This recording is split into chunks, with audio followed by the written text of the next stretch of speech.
Principal here from ThirstGym.com, and today we're talking about an exercise called the tall kneeling barbell bicep curl. All right, for this exercise, what you're going to need is a standard barbell. You can use a regular 45-degree barbell. You can use a smaller barbell.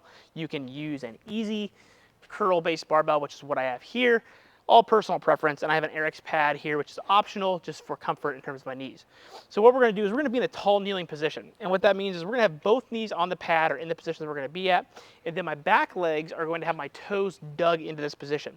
And this is important because from this exercise, we can get some glute and hamstring work. And you'll feel it as you do the exercise. We want to make sure that our glutes and hamstrings are just slightly contracted to own that position. We want to make sure we're not back here. It's going to make the exercise much easier from a full body perspective, but we also want to make sure our hips are forward. And then once I'm there, I'm just going to own that position the whole time. Then I'm going to take the barbell. Again, whatever kind of barbell you have. Again, I like the easy bar, personal preference. Elbows are going to be slightly glued towards my sides, so I don't want my elbows out here. I want to try to be as strict as possible with this exercise. Palms are going to be up, and then I'm going to, with my toes dug in, I'm going to bring that barbell all the way up and back down, controlling the exercise the entire time, making sure that my hips stay forward. I can feel those glutes and hamstrings, maybe even a little bit of abdominals, and then owning that position. Now, you might be thinking, why would I do this exercise versus a regular barbell bicep curl? First of all, it's going to hold you a little bit more accountable in terms of your technique, because if you start to arch backwards, you're going to start to feel your low back doing a lot of the work to get into that position, which means you're really kind of cheating your biceps of the movement that you're doing. A little bit of body English can be okay here and there, right? But I'm going to try to be as strict as possible and still use as much weight as possible to focus on the biceps. But this can also be great because of the way of the position that we have our body in.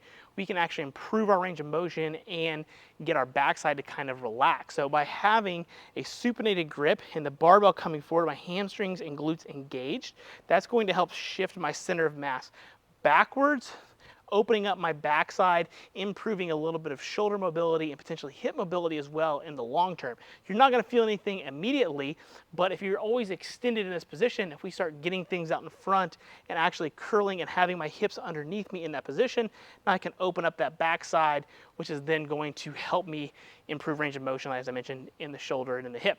So this is just a standard barbell-based exercise for your arms. Nothing fancy, so you don't have to overthink about it, but I provide some science stuff if you wanted to know. 2 to 4 sets of anywhere from 8 to 20 repetitions is totally fine. Get a bicep pump, call it a day, but just a more functional and general good way to do your bicep curls and be a little more strict on the exercise. Again, a little bit more setup as well. You're not going to be able to put in a rack or anything, but if you do want to make your curls a little more full body or you're short on time, this is an exercise I've really grown to like to implement, just to improve my arms, but actually get a good quality full body training experience. If you have any questions, let me know in the comment section below. Thanks. Have a great day.